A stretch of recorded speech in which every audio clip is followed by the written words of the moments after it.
Stave 2, the first of the three spirits. When Scrooge awoke, it was so dark that, looking out of bed, he could scarcely distinguish the transparent window from the opaque walls of his chamber.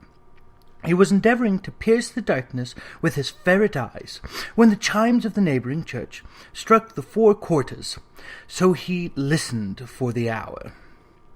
To his great astonishment, the heavy bell went on from 6 to 7, and from 7 to 8, and regularly up to 12.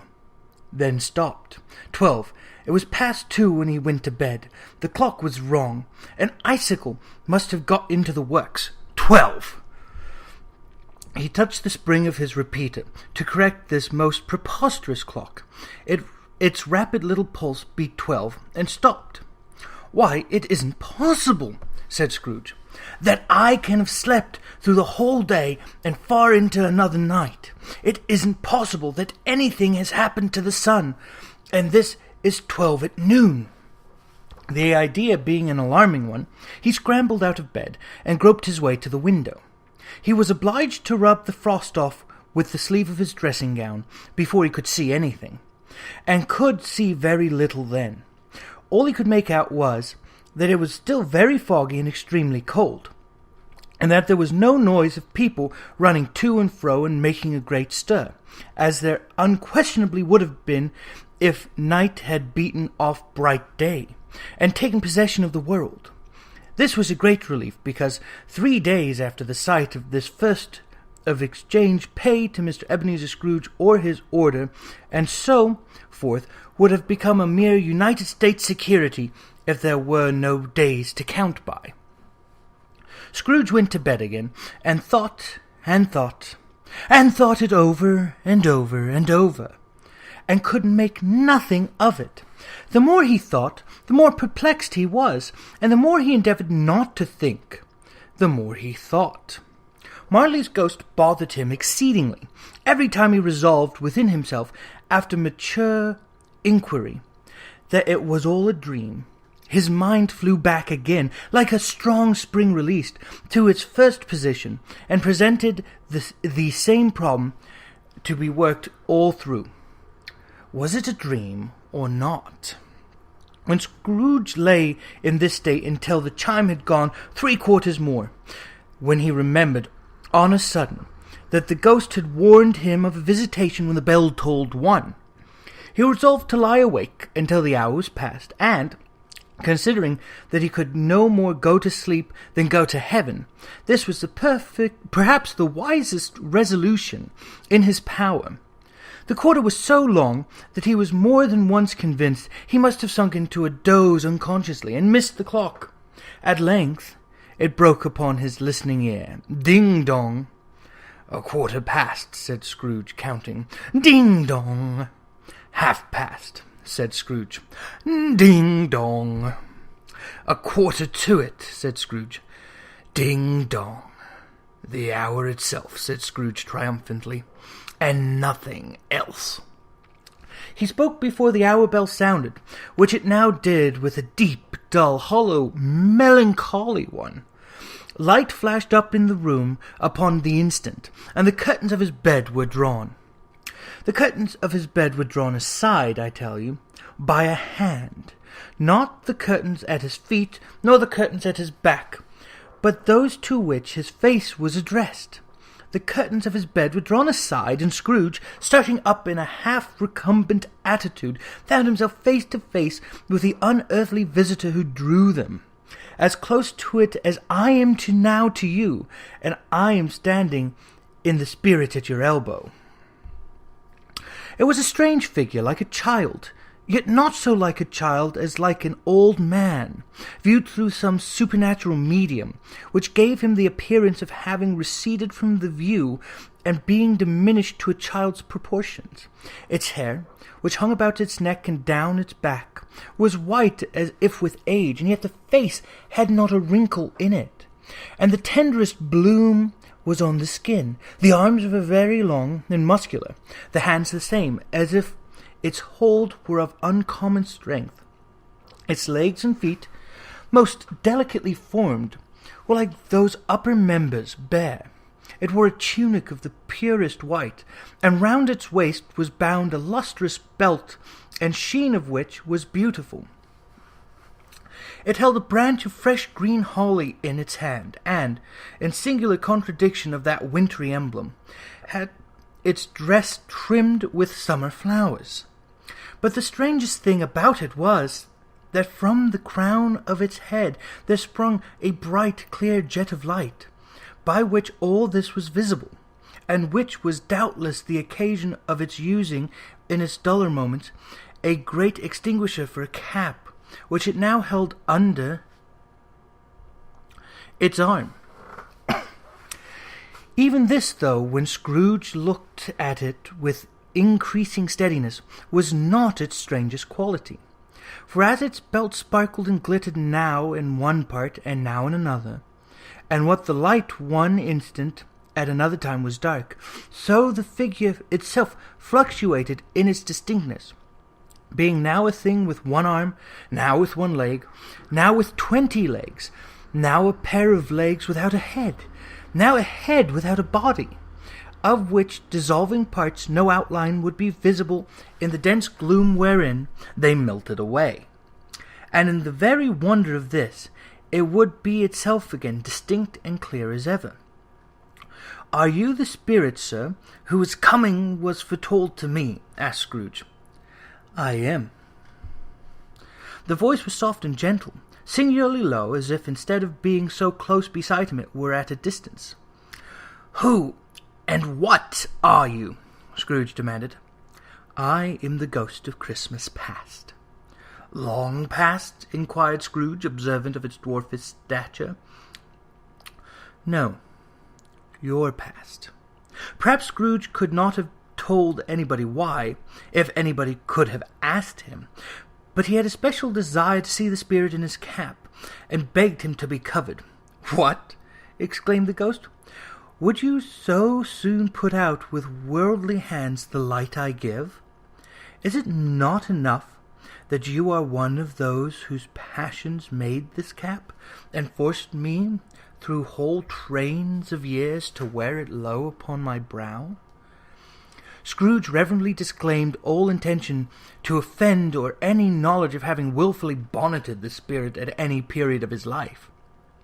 He then made bold to inquire what business brought him there. "Your welfare," said the ghost. Scrooge expressed himself much obliged, but could not help thinking that a night of unbroken rest would have been more conducive to that end. The spirit must have heard him thinking, for it said immediately, "Your reclamation, then, take heed." It put out its strong hand as it spoke, and clasped him gently by the arm. "Rise and walk with me." It would have been in vain for Scrooge to plead that the weather and the hour were not adapted to pedestrian purposes, that bed was warm and the thermometer a long way below freezing, that he was clad but lightly in his slippers, dressing-gown, and nightcap, and that he had a cold upon him at the time. The grasp, though gentle as a woman's hand, was not to be resisted. He rose, but finding that the spirit made towards the window, clasped his robe in supplication.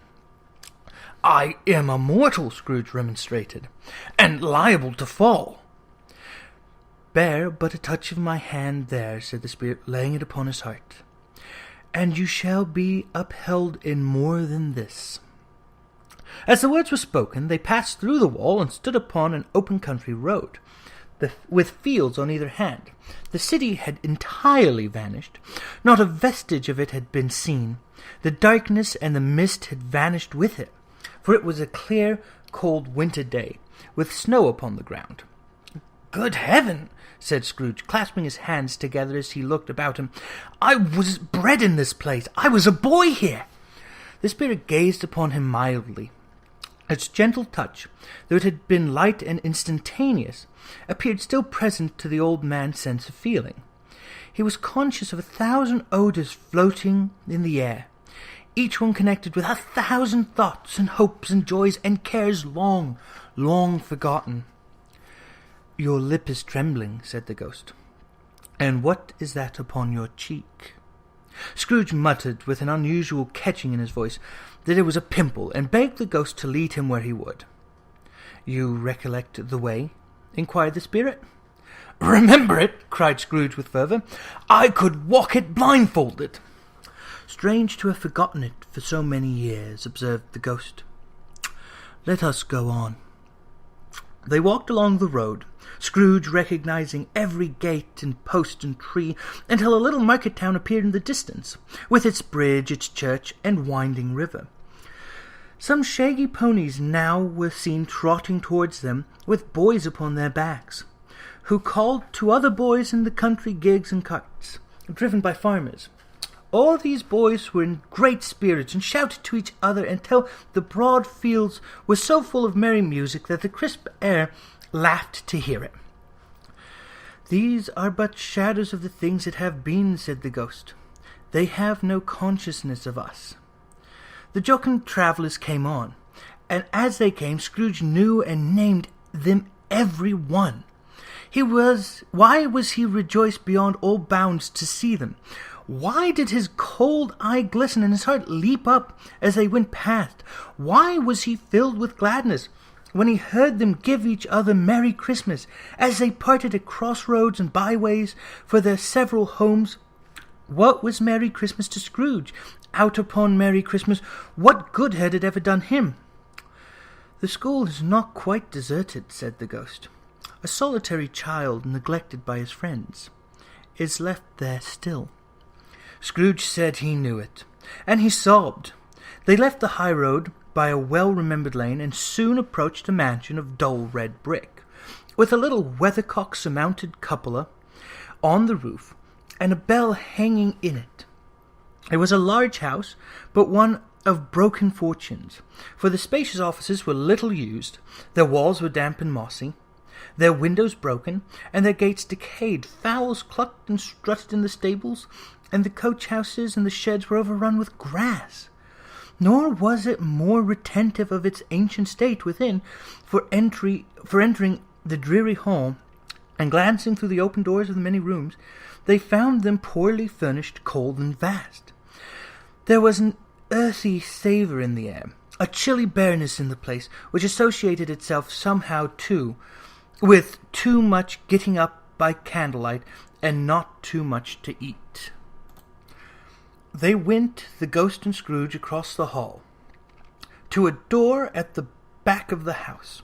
It opened before them and disclosed a long, bare, melancholy room, made barer still by lines of plain deal forms and desks.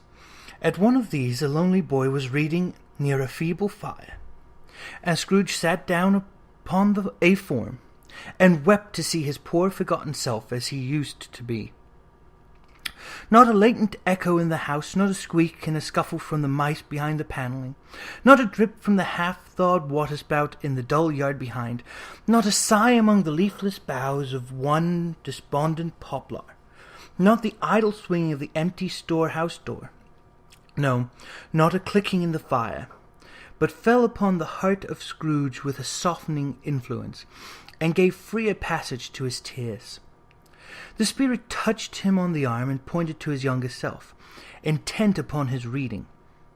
Suddenly, a man in foreign garments, wonderfully real and distinct to look at, stood outside the window with an axe stuck in his belt, and leading by the bridle an ass laden with wood. "Why, it's Ali Baba!" Scrooge exclaimed in ecstasy. "It's dear old honest Ali Baba. Yes, I know. One Christmas time, when yonder solitary child was left here all alone, he did come, for the first time, just like that. Poor boy! And Valentine," said Scrooge, "and his wild brother Orson. There they go. And what's his name, who was put up in his drawers asleep at the gate of Damascus? Don't you see him? And the Sultan's groom turned upside down by the genie. There he is, upon his head. Serves him right. I'm glad of it. What business had he to be married to the princess?" To hear Scrooge expending all in the earnestness of his nature on such subjects in a most extraordinary voice, between laughing and crying, and to see his heightened and excited face, would have been a surprise to his business friends in the city indeed. "There's the parrot!" cried Scrooge. "Green body and yellow tail, with a thing like letters growing out of the top of its head. There he is! Poor Robin Crusoe, he called him, when he came home again after sailing round the island. Poor Robin Crusoe, where have you been, Robin Crusoe? The man thought he was dreaming, but he wasn't. It was the parrot, you know. There goes Friday, running for his life to the little creek. Hallo, hoop, hallo!" Then, with a rapidity of a transition very foreign to his usual character, he said, in pity for his former self, "Poor boy," and cried again. "I wish," Scrooge muttered, putting his hand in his pocket and looking about him after drying his eyes with his cuff. "But it's too late now." "What is the matter?" asked the spirit. "Nothing," said Scrooge. "Nothing. There was a boy singing a Christmas carol at my door last night. I should like to have given him something. That's all."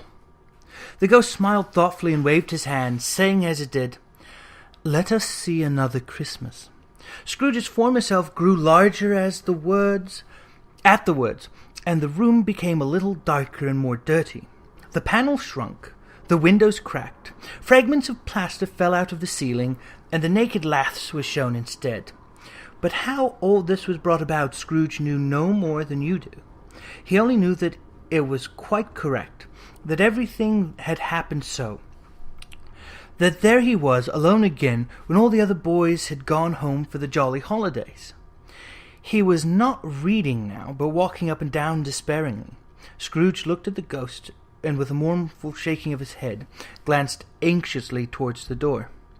It opened, and a little girl, much younger than the boy, came darting in, and putting her arms about his neck, and often kissing him, addressed him as her "dear, dear brother." "I have come to bring you home, dear brother," said the child, clapping her tiny hands and bending down to laugh. "To bring you home, home, home." "Home, little Fan?" returned the boy. "Yes," said the good child, brimful of glee. "Home for good and all. Home forever and ever. Father is so much kinder than he used to be. That home's like heaven. He spoke so gently to me one dear night when I was going to bed that I was not afraid to ask him once more if you might come home. And he said, yes, you should, and he sent me in a coach to bring you. And you're to be a man," said the child, opening her eyes, "and are never to come back here. But first, we're to be together all the Christmas long, and have the merriest time of all the world." "You are quite a woman, little Fan," exclaimed the boy. She clapped her hands and laughed, and tried to touch his head, but, being too little, laughed again and stood on tiptoe to embrace him. Then she began to drag him in her childless eagerness towards the door, and he, nothing loth to go, accompanied her.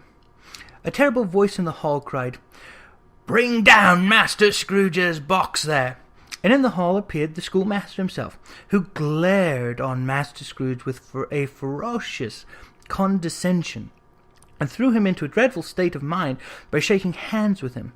He then conveyed him and his sister to the veriest old well of a shivering best parlour that ever was seen, where the maps upon the walls and the celestial and terrestrial globes in the windows were waxy with cold. Here he produced a decanter of curiously light wine and a block of curiously heavy cake, and administered installments of these dainties to the young people, at the same time sending out a meagre servant to offer a glass of something to the postboy, who answered that he thanked the gentleman, but if it was the same tap as he had tasted before, he had rather not. Master Scrooge's trunk being by this time tied on top of the chaise, the children bade the schoolmaster good-bye right willingly, and getting into it, drove gaily down the garden sweep, the quick wheels dashing the hoar-frost and snow from off the dark leaves of the evergreens like spray. "Always a delicate creature, whom a breath might have withered," said the ghost. "But she had a large heart." "So she had," said Scrooge. "You're right. I will not gainsay it, spirit, God forbid." "She died a woman," said the ghost, "and had, as I think, children." "One child," Scrooge returned. "True," said the ghost, "your nephew." Scrooge seemed uneasy in his mind, and answered briefly, "Yes." Although they had but that moment left in the school behind them, they were now in the busy thoroughfares of a city, where shadowy passengers passed and repassed, where shadowy carts and coaches battled for the way, and all the strife and tumult of a real city were. It was made plain enough by the dressing of the shops that here too it was Christmas time again, but it was evening and the streets were lighted up. The ghost stopped at a certain warehouse door and asked Scrooge if he knew it. "Know it?" said Scrooge. "Was I apprenticed here?" They went in at the sight of an old gentleman in a Welsh wig sitting behind such a high desk that if he had been 2 inches taller he must have knocked his head against the ceiling. Scrooge cried out in great excitement, "Why, it's old Fezziwig! Bless his heart, it's Fezziwig alive again!" Old Fezziwig laid down his pen and looked up at the clock, which pointed to the hour of 7. He rubbed his hands, adjusted his capacious waistcoat, laughed all over himself, from his shoes to his organ of benevolence, and called out in a comfortable, oily, rich, fat, jovial voice, "Yo-ho there, Ebenezer! Dick!" Scrooge's former self, now grown a young man, came briskly in, accompanied by his fellow prentice. "Dick Wilkins, to be sure," said Scrooge to the ghost. "Bless me, yes, there he is. He was very much attached to me, was Dick. Poor Dick, dear. "Yo-ho, my boys," said Fezziwig. "No more work tonight. Christmas Eve, Dick. Christmas, Ebenezer. Let's have the shutters up," cried old Fezziwig with a sharp clap of his hands, "before a man can say Jack Robinson." You wouldn't believe how those two fellows went at it. They charged into the street with the shutters, 1, 2, 3, had 'em up in their places, 4, 5, 6, barred 'em, pinned 'em, 7, 8, 9, and came back before you could have gotten to 12, panting like racehorses. "Hilly-ho!" cried old Fezziwig, skipping down from the high desk with wonderful agility. "Clear away, my lads. Let's have lots of room here. Hilly-ho, Dick, cheer up. Ebenezer." Clear away. There was nothing they wouldn't have cleared away, or couldn't have cleared away, with old Fezziwig looking on. It was done in a minute. Every movable was packed off as if it were dismissed from public life for evermore. The floor was swept and watered, the lamps were trimmed, fuel was heaped upon the fire, and the warehouse was as snug and warm and dry and bright as a ballroom, as you would desire to see upon a winter's night. In came a fiddler with a music book, and went up to the lofty desk, and made an orchestra of it, and tuned like 50 stomach aches. In came Mrs. Fezziwig, one vast substantial smile. In came the 3 Miss Fezziwigs, beaming and lovable. In came 6 young followers, whose hearts they broke. In came all the young men and women employed in the business. In came the housemaid with her cousins, the baker. In came the cook with her brother's particular friend, the milkman. In came the boys from over the way, who was suspected of not having board enough from his master, trying to hide himself behind the girl from next door, but one who was proved to have had her ears pulled by her mistress. In they all came, one after another, some shyly, some boldly, some gracefully, some awkwardly, some pushing, some pulling. In they all came, anyhow and everyhow. Away they all went, 20 couples at once, hands half round and back again the other way, down the middle and up again, round in various stages of affectionate grouping. Old top couples always turning up in the wrong place, new top couples starting off again as soon as they got there, old top couples at last, and not a bottom one to help them. When this result was brought about, old Fezziwig, clapping his hands to stop the dance, cried out, "Well done!" And the fiddler plunged his hot face into a pot of porter, especially provided for that purpose.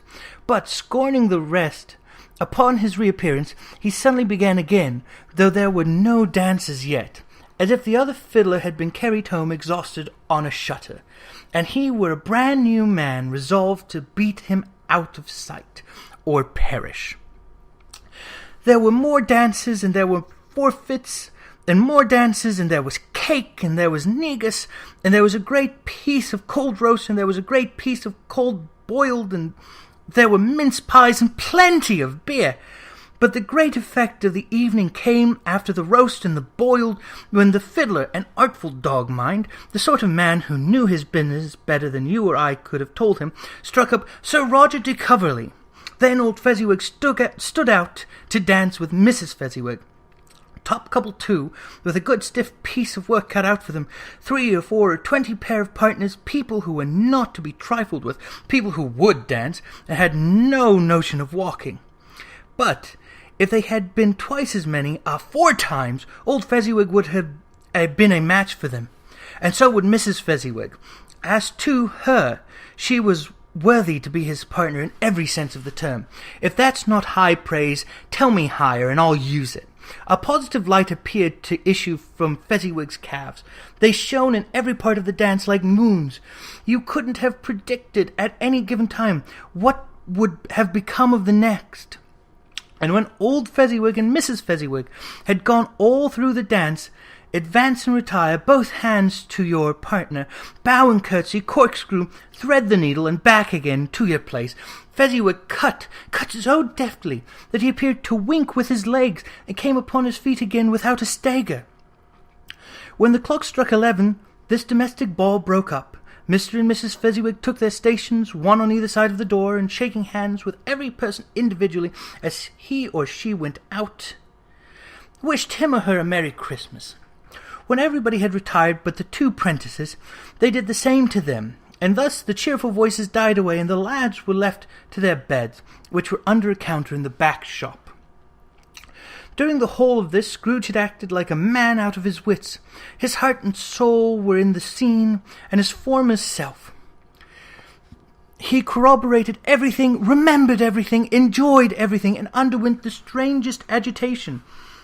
It was not until now, when the bright faces of his former self and Dick were turned from them, that he remembered the ghost, and became conscious that it was looking full upon him, while the light upon its head burnt very clear. "A small matter," said the ghost, "to make these silly folks so full of gratitude." "Small," echoed Scrooge.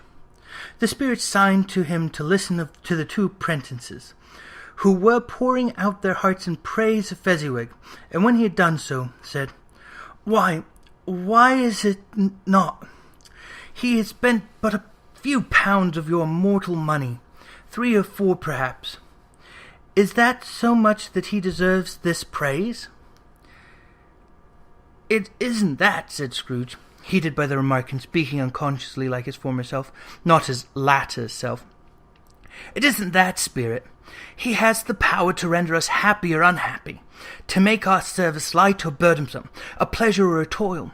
Say that his power lies in words and looks, in things so slight and insignificant that it is impossible to add and count them up. What then? The happiness he gives is quite as great as if it cost a fortune." He felt the spirit's glance and stopped. "What is the matter?" asked the ghost. "Nothing particular," said Scrooge. "Something, I think," the ghost insisted. "No," said Scrooge.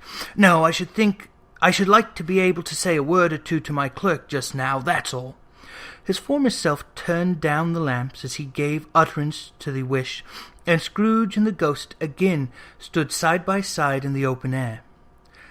"My time grows short," observed the spirit. "Quick." This was not addressed to Scrooge or anyone whom he could see, but it produced an immediate effect, for again Scrooge saw himself. He was older now, a man in the prime of his life.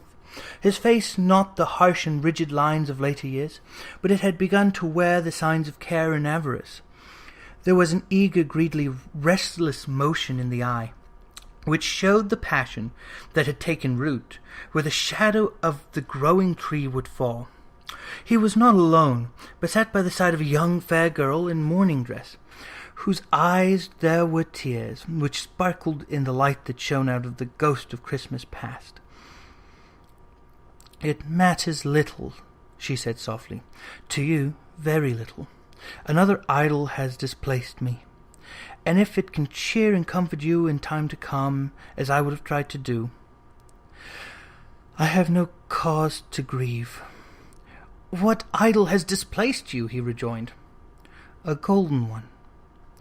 "This is the even-handed dealing of the world," he said. "There is nothing on which it is so hard as poverty, and there is nothing it professes to condemn with such severity as pursuit of wealth." "You fear the world too much," she answered gently.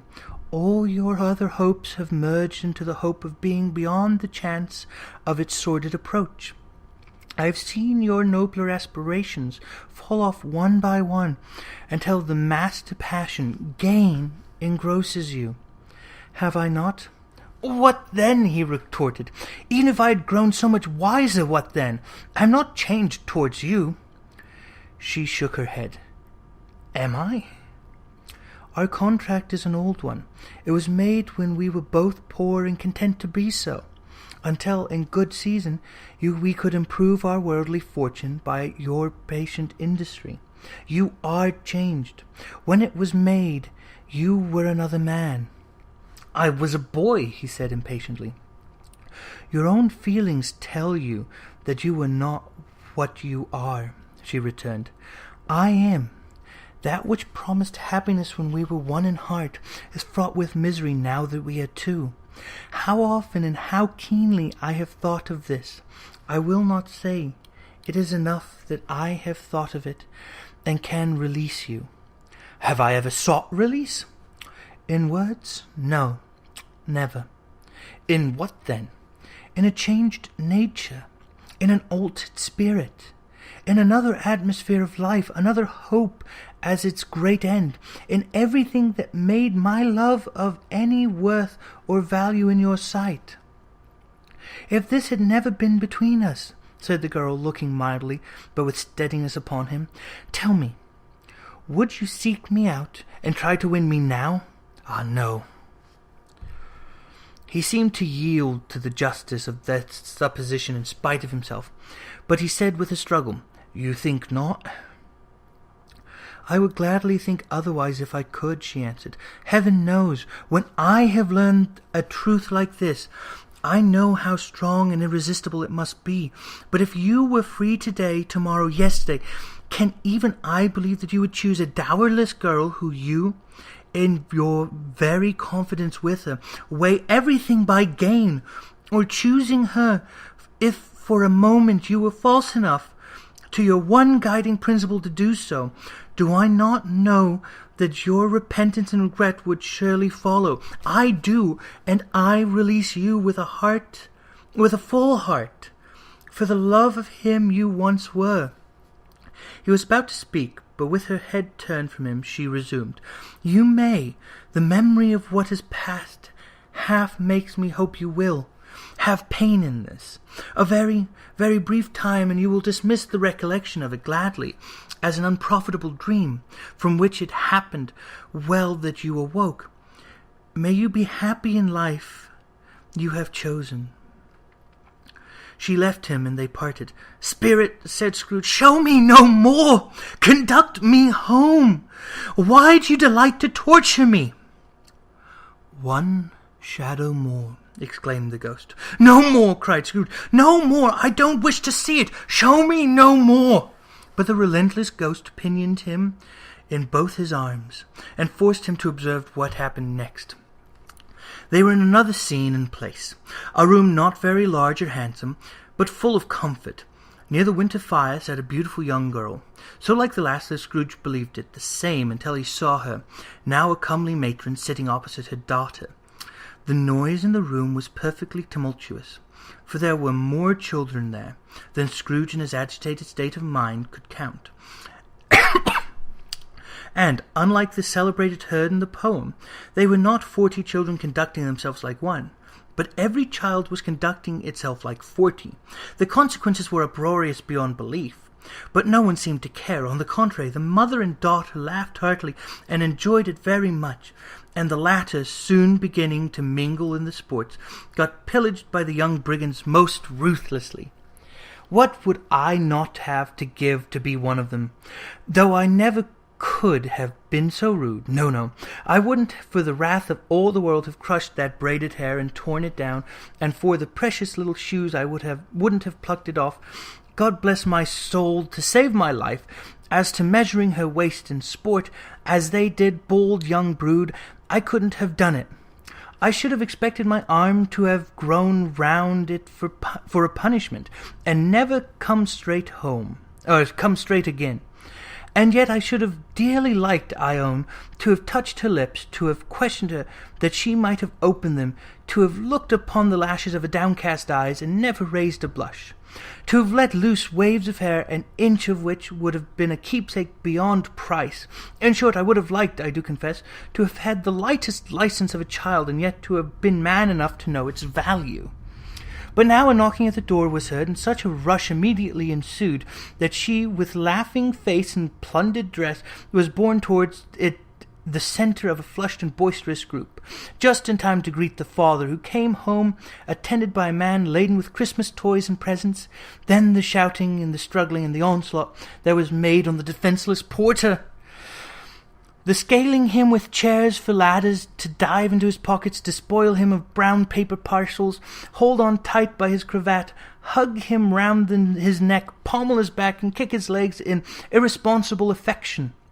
The shouts of wonder and delight with which the development of every package was received, the terrible announcement that the baby had been taken in the act of putting a doll's frying pan into his mouth, and was more than suspected of having swallowed a fictitious turkey, glued on a wood platter, and immense relief in finding this a false alarm, the joy and gratitude and ecstasy, are all indescribable alike. It is enough that by degree the children and their emotions go out of the parlour, and by one stair at a time, up to the top of the house, where they went to bed, and so subsided. And now Scrooge looked on more attentively than ever, when the master of the house, having his daughter leaning fondly on him, sat down with her and her mother at the fireside, and when he thought that such another creature, quite as graceful and full of promise, might have called him father, and been a springtime in the haggard winter of his life, his sight grew very dim indeed. "Belle," said the husband, turning to his wife with a smile, "I saw an old friend of yours this afternoon." "Who was it?" "Guess." "How can I? Tut! Don't I know?" she added in the same breath, laughing as he laughed. "Mr. Scrooge." "Mr. Scrooge it was. I passed his office window, and it was not shut up, and he had a candle inside. I could scarcely help seeing him. His partner lies upon the point of death, I hear, and there he sat alone, quite alone in the world, I do believe." "Spirit," said Scrooge in a broken voice, "remove me from this place." "I told you these were shadows of things that have been," said the ghost. "That they are what they are, do not blame me." "Remove me!" Scrooge exclaimed. "I cannot bear it!" He turned upon the ghost, and seeing that it looked upon him with a face in which, in some strange way, there were fragments of all the faces it had shown him, wrestled with it. "Leave me! Take me back! Haunt me no longer!" In the struggle, if that can be called a struggle, in which the ghost, with no visible resistance on its own part, was undisturbed by any effort of its adversary, Scrooge observed that its light was burning high and bright, and dimly connecting that this with its influence over him, he seized the extinguisher cap, and by a sudden action pressed it down upon its head. The spirit dropped beneath it, so that the extinguisher covered its whole form. But though Scrooge pressed it down with all his force, he could not hide the light which streamed from underneath it in an unbroken flood upon the ground. He was conscious of being exhausted and overcome by an irresistible drowsiness, and, farther, of being in his own bedroom. He gave the cap a parting squeeze, in which his hand relaxed, and had barely time to reel to bed before he sank into a heavy sleep.